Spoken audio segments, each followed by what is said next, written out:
శ్రీమాత్రే నమ. జయ గురు దత్తాత్రేయ నమ. ఈ వీడియోలో మనం కర్కాటక రాశి వారికి 2024వ సంవత్సరం డిసెంబర్ నెల మాస ఫలితాలు తెలుసుకునే ప్రయత్నం చేద్దాం. కర్కాటక రాశిలో సుమారుగా ఈ నెలంతా కూడా కుజగ్రహ సంచారం జాతకుడికి ఒక విధమైన ఆత్మధైర్యాన్ని ఇవ్వడం జరుగుతూ ఉంటుంది. అయితే ఈ కర్కాటక రాశి వారికి కుజుడు యోగకారకుడు, అలాగే దశమ పంచమాధిపతులకు ఆధిపత్యం అవటం వల్ల ఈ సమయంలో జాతకుడు తన యొక్క శక్తి సామర్థ్యాలతో ఉపాధి అవకాశాలు పొందే అవకాశం ఉన్నది. అంటే సాధారణంగా ఈ కర్కాటక రాశి వారు ఇతరుల యొక్క సహకారం లేనిదే ఏ పని కూడా చేయలేకపోతుంటారు. ప్రతి విషయాన్ని కూడా ఇతరుల మీద ఆధారపడడం, వాళ్ళ నిర్ణయాల మీద వెళ్ళడం జరుగుతూ ఉంటుంది. ఇదే చాలా వరకు ఈ కర్కాటక రాశి వారి యొక్క ఫెయిల్యూర్కి కారణం అవుతూ ఉంటుంది.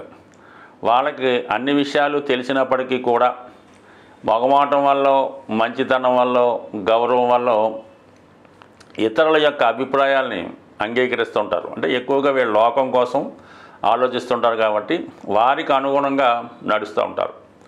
అటువంటి కర్కాటక రాశి వారికి ఈ సమయంలో కుజుడు ఈ రాశిలో సంచరించడం వ్యక్తిగతంగా వారి యొక్క సామర్థ్యం పెరుగుతుంది. ఏ పనైనా ధైర్యంగా చేపట్టగలుగుతూ ఉంటారు. అయితే దానికి ఈ వారంలో ఇంకొక ప్రత్యేకత ఏంటంటే, సుమారుగా ఈ డిసెంబర్ నెల 2వ తారీఖు నుంచి ఈ శుక్రుడు సప్తమ స్థానంలోకి వచ్చి మరి కర్కాటక రాశి మీద వీక్షించడం జరుగుతోంది. ఒక విధంగా శుక్రుడి రాశి వారికి చతుర్థ లాభాధిపతి. అంటే భూములు, స్థిరాస్తులు, అలాగే తల్లిగారు, సుఖ సంతోషాలు, ఆనందకరమైన జీవితం కావాలంటే ఈ రాశి వారికి శుక్రుడు ఖచ్చితంగా అనుకూలించాలి. అటువంటి శుక్రుడు చతుర్థ స్థానాధిపతిగా, లాభస్థానాధిపతిగా రాశిని వీక్షించడం వల్ల జాతకుడు ఖచ్చితంగా స్థిరాస్తులు, భూముల ద్వారా లాభాన్ని పొందుతాడు. అలాగే చాలా కాలంగా ఆత్మీయుల్ని కలుసుకోవాలన్న మీ కోరిక ఈ సమయంలో నెరవేరుతుంది. విదేశంలో ఉన్నటువంటి మిత్రులు మీకు చాలా వరకు సహకరిస్తారు. అలాగే వివాహ విషయంలో మీకు ఈ నెలలో వివాహం కొరకు ఎదురు చూస్తున్నటువంటి అమ్మాయిలకు కానీ అబ్బాయిలకు కానీ ఒక చక్కని వివాహ సంబంధం మీకు ఏర్పడుతుంది. అలాగే తొందరగా వివాహం కూడా జరిగే అవకాశం ఉంది. కాబట్టి వివాహ విషయంలో చాలా క్లారిటీగా ఈ శుక్ర కుజుల యొక్క స్థితి ఈ కర్కాటక రాశి వారికి ధైర్యంగా నిర్ణయం తీసుకుంటే వివాహం అన్నది తప్పక జరుగుతూ ఉంటుంది. అలాగే ఏదో భయపడుతూ వివాహం తర్వాత ఎలా ఉంటుంది, వచ్చిన అబ్బాయి ఎలా ఉంటాడు, ఇలాంటి క్వశ్చన్ చేసుకుంటే మాత్రం ఈ కర్కాటక రాశి లేదా కర్కాటక లగ్నం వారికి వివాహం అన్నది అలాగే డిలే అవుతూ ఉంటుంది. కాబట్టి తొందరగా ఒక నిర్ణయానికి వస్తే ఈ సమయం మీకు అనుకూలిస్తుంది. అలాగే ధనస్థానాధిపతిగా ఉన్నటువంటి రవి 5వ స్థానంలో సంచరిస్తూ ఒక విధమైనటువంటి బుధాదిత్య యోగాన్ని, నిపుణ యోగాన్ని ఏర్పడటం వల్ల మీ యొక్క ఆలోచన, మీరు తీసుకునే నిర్ణయాలు చాలా వరకు మీకు ఫ్యూచర్లో చాలా లాభసాటిగా ఉంటాయి. ఇది విద్యార్థులకి చాలా అనుకూలంగా ఉంటుంది. వాళ్ళలో ఉన్నటువంటి నైపుణ్యం పెరుగుతూ ఉంటుంది. అలాగే ఏ విషయంలోనైనా సరే క్లారిటీగా మీరు తీసుకున్నటువంటి నిర్ణయం ఫ్యూచర్లో మీకు లాభసాటిగా ఉండే అవకాశం ఉంది. సో ఇదే రవి భగవానుడు ఈ డిసెంబర్ 15వ తారీఖున 6వ స్థానమైనటువంటి జయస్థానంలోకి ప్రవేశిస్తూ ఉంటాడు. ఈ కారణం వల్ల కర్కాటక రాశి వారికి ఉద్యోగంలో ఉన్నటువంటి సమస్యలు పరిష్కారం అవుతాయి. ఎటువంటి ఆర్థిక లావాదేవీలు కానీ, కోర్టు సమస్యలు కానీ ఉంటే అవి ఖచ్చితంగా మీకు అనుకూలంగా తీర్పు రావడం జరుగుతుంది. రుణ సమస్యల నుంచి బయటపడతారు. ప్రభుత్వ పథకాలు మీకు అనుకూలంగా వచ్చే అవకాశం ఉంది. అలాగే ఫర్ ది సేమ్ టైం ఈ డిసెంబర్ 15 తర్వాత కుటుంబ సభ్యులతో విభేదాలు, పరస్పర అవగాహన లోపం, అండర్స్టాండింగ్ ప్రాబ్లమ్స్ వచ్చే అవకాశం ఉంటుంది. అలాగే మీ కుటుంబంలో ఒకరికి ఏదైనా ఒక ఇల్ హెల్త్ వల్ల, అనారోగ్య సమస్యల వల్ల అనుకోకుండా మీ కార్యక్రమాల్లో కొన్ని మార్పులు వచ్చే అవకాశం ఉంది. బట్ ఏదైనా చివరికి ఎటువంటి సమస్య అయినా, అది అనారోగ్య సమస్య అయినా, కోర్టు సమస్య అయినా, కుటుంబ సభ్యుల విభేదాలైనా చాలా వరకు పరిష్కారం అయితే ఖచ్చితంగా అవుతాయి. దీనికోసం పెద్దగా ఏమీ ఇబ్బంది పడక్కర్లేదు.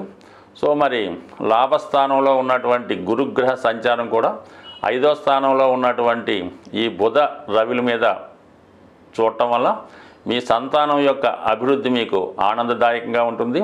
మీలో ఉన్నటువంటి టాలెంట్కి తగిన గుర్తింపు రావడం జరుగుతూ ఉంటుంది. అయితే ఈ గ్రహాలన్నీ అనుకూలంగా ఉన్నప్పటికీ కూడా అష్టమ స్థానంలో సంచరిస్తున్నటువంటి శని భగవానుడు చాలా వరకు మీ యొక్క స్పీడ్కి ఏదో విధంగా ఆటంకం కలిగిస్తూ ఉంటాడు. అలాగే మీరు ఎంత మంచిగా వెళ్ళినా కూడా, ఎంత మంచి చేసినా కూడా మిమ్మల్ని అర్థం చేసుకోలేకుండా ఏదో విధమైన విమర్శలు, అపవాదులు, చికాకులు లాంటి ఈ అష్టమ శని ప్రభావం వల్ల రావడం జరుగుతుంటుంది.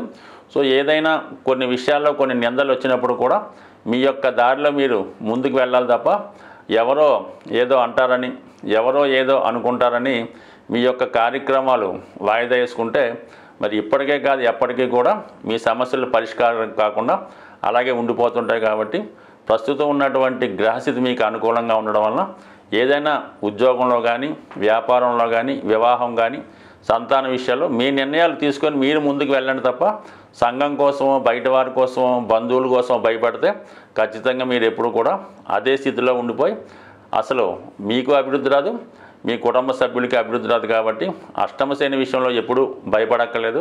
టెంపరీగా మంచి జరిగినప్పుడు కూడా మీకు విమర్శలు వస్తుంటాయి, చెడు జరిగినప్పుడు కూడా విమర్శలు వస్తుంటాయి.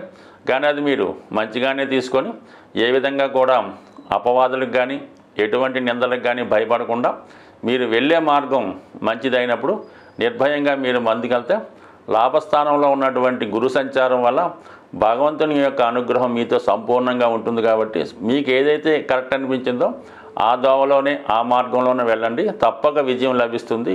గ్రహాల యొక్క స్థితి పరిశీలించినప్పుడు ఏదైనా ఏ రాశి వారికైనా, ఏ లగ్నం వారికైనా బాగా కష్టపెట్టాలన్నా, సంతోషాన్ని ఇవ్వాలన్నా కూడా 2 గ్రహాలు ప్రధానంగా ఉండడం జరుగుతుంది.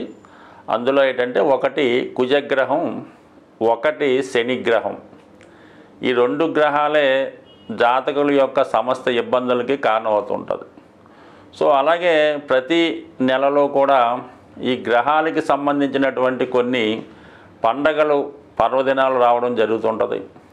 ఆ సమయంలో ఆ గ్రహాలకి పరిష్కారం చేసుకోవడం వల్ల ఎక్కువ ఫలితాన్ని జాతకుడు పొందడం జరుగుతూ ఉంటుంది. ముఖ్యంగా శని యొక్క అనుగ్రహం పొందడానికి అప్పుడప్పుడు వస్తున్నటువంటి ఈ శని త్రయోదశి చాలా ఇంపార్టెంట్గా ఉండడం జరుగుతుంటుంది. అంటే ఆ శని త్రయోదశి నాడు విధి విధానంగా శనికి తైలాభిషేకం చేసుకొని పూజ చేసుకోవడం వల్ల గతంలో కన్నా ఎక్కువ మంచి ఫలితాన్ని శని భగవానుడు ఇవ్వగలుగుతూ ఉంటాడు. అటువంటి శని త్రయోదశి ఈ డిసెంబర్ నెల 28వ తారీఖున రావడం జరుగుతుంది. ఆ రోజు శనివారం. అలాగే అనురాధ నక్షత్రం రావడం వల్ల ఆ రోజు కంపల్సరిగా మరి అసలు రాశితో సంబంధం లేకుండా అందరూ కూడా ఆ రోజు విధి విధానంగా శని భగవాన్ని తైలాభిషేకం చేసుకోవడం, అదే రోజు శివాలయంలో శివుడికి అభిషేకం చేసుకోవడం వల్ల మరి కంపల్సరిగా శని యొక్క అనుగ్రహానికి పాత్రులవుతారు. అలాగే కుజుని యొక్క అనుగ్రహం కోసం ఇదే డిసెంబర్ నెల 7వ తారీఖున సుబ్రహ్మణ్య షష్ఠి రాబోతుంది. సో కుజగ్రహ అనుగ్రహం పొందాలంటే కంపల్సరిగా సుబ్రహ్మణ్య స్వామి ఆరాధన చేసుకోవడం వల్ల మరి కుజుని ద్వారా వచ్చే ఇబ్బందులు, ఒకటి వివాహం ఆలస్యం అవడం, వివాహంలో గొడవలు, విడాకుల సమస్యలు, సంతానం కలగకపోవడం, పిల్లలకి అనారోగ్యం, ఆర్థికపరమైన సమస్యలు, ఇవన్నిటికీ కూడా కుజుడే కారణమవుతుంటాడు. సుబ్రహ్మణ్య స్వామి ఆరాధన వల్ల కుజగ్రహ అనుగ్రహం పొందడం జరుగుతుంది. అటువంటి సుబ్రహ్మణ్య షష్ఠి రోజు ఖచ్చితంగా విధి విధానంగా ఉపవాసం ఉండి మరి ఆ సుబ్రహ్మణ్య స్వామికి వీలైన వారు అభిషేకాదులు నిర్వహించుకోవడం వల్ల, ఆ రోజు ఉపవాసం ఉండడం వల్ల కంపల్సరిగా ఈ 2 గ్రహాల యొక్క అనుగ్రహానికి పాత్రలవడం జరుగుతుంది. కాబట్టి కంపల్సరిగా మరి ఈ 2 కంపల్సరిగా పాటించండి. అలాగే చాలా వరకు ఈ నెలలో మీకు ఏ ఇష్టదైవాన్ని పూజించుకున్నా మంచి ఫలితం పొంది ఆ గ్రహాల యొక్క అనుగ్రహానికి పాత్రలవుతారని ఆశిస్తూ స్వస్తి.